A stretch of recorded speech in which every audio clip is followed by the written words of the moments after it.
Hello and welcome to English for Everyone, where we practice real-life American English. Today we're going to learn some interesting expressions, so let's get started. Today we're learning different expressions that people use to say how much. How much does it cost? Or how much is it? These are the normal ways to ask the question, but there are some other ones. So if you want to know the price of something, the best way is how much is it? If it's one thing, you say how much is it? If it's two things, you say how much are they? This is the easiest and best way to ask for a price. You can also say, how much does it cost? This is good too, but it's more difficult. It has a difficult structure. Does it cost? It costs. Question, how much does it cost? It costs $3. Pronunciation is difficult too. So, the best is, how much is it or how much are they? Now let's learn some expressions. Let's look at a situation. A plumber is coming to your house and they're going to renovate your bathroom. They're going to remodel your bathroom. And they say, oh, we need to change the bathtub. The bathtub is old. We need to get a new one. And you think, oh, that sounds expensive. So you say, how much is that going to set me back? Or how much will that? How much will that set me back? That's a question for price. You're asking how much it will cost. How much will that set me back? How much is that going to set me back? And they don't answer it's going to set you back. They just say it's going to be $500. That's what they would say. That's how they answer. So the question, how much is that going to set me back? Or I can use will. How much will that set me back? Let's hear some examples. How much will that set me back?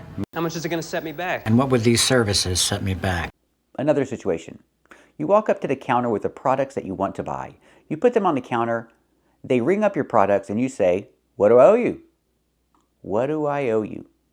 Why not how much? People say what? They say, what do I owe you? It's just a question for price. Normally owe is when you have debt. If I have credit card debt, I owe the credit card company. I owe the bank. There's no debt here. It's just an expression. So you can walk up to the counter and say, what do I owe you? And they don't answer, you owe me $5. No, they just tell you the price. It's going to be $5 or it's $5. So the expression is, what do I owe you? Let's hear some examples. What do I owe you? What do I owe you? What do I owe you, Dick? What do I owe you? What do I owe you? Another question we can ask when you want to know the price of something, you can say, what's the damage? Damage? Nothing is damaged. You're just buying something. You want to know the price. It's an expression. There's no damage. But we say, what's the damage? Asking for the price of something. The total price. You go to the register and you want to know the total price. You say, what's the damage?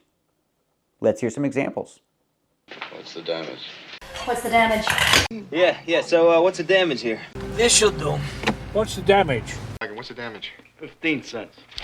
So remember, the best way to ask for the price of something is to say, how much is it or how much are they, depending on if it's one or two. I would avoid how much does it cost. It's more difficult. And we learned the expressions. How much is that going to set me back? Or how much will that set me back? Or people can say, what do I owe you? Asking for the price, the total price. Or you might hear, what's the damage? Also asking for the total price. Thank you for watching, and keep watching for more useful expressions to improve your English. Today we're going to practice with some important vocabulary and clear up some confusion. So let's get started. So what's the difference between prefer and would rather? They both mean the same thing. When you have some options in front of you and you have to choose which one you want, you can use prefer or would rather. Example, the options are beef or chicken for dinner. I prefer to have chicken. What about you? Do you prefer to have chicken or beef? Very good. Or I can use would rather. What would you rather have, beef or chicken? I would rather have chicken. Or I can make the contraction. I would, together I'd. I'd rather. I'd rather have chicken. What about you? What would you rather have? Very good. So we see we can use them both the same when you have a verb, have. I prefer to have chicken, or I would rather have chicken. We see the difference. When I use prefer, I need to. I prefer to have chicken. But when you say would rather or I'd rather, we don't need to. I'd rather have chicken. So what's the difference? Well, if you don't have a verb and you just have an object, example, chicken, then we cannot use would rather. We have to use prefer. Example, I prefer chicken. You cannot say I would rather chicken. With would rather, we need a verb. And with prefer, we don't need a verb. I prefer chicken. So let's practice. What do you prefer? Chicken or beef? Very good. Now let's talk about the difference between prefer and would prefer, because we can say that too. I would prefer chicken, or I prefer chicken. What's the difference? When you say I prefer, you're speaking more in general. But if you say I would prefer, you're talking about right now. If someone gives you the option right now in this moment, I'm going to cook chicken or I'm going to cook beef. Which one would you prefer? I would prefer beef. We use this more in the moment. And if you say I prefer beef, it's more in general. So remember, you can use prefer and would rather when using a verb. They're both about the same. But if you don't have a verb and you only have a noun, use prefer. Do not use would rather. Today we're going to learn a great expression, so let's get started. Today we're learning this expression, in one fell swoop. This expression comes from Old English, but we still use it today. It's still a common expression. And what does it mean?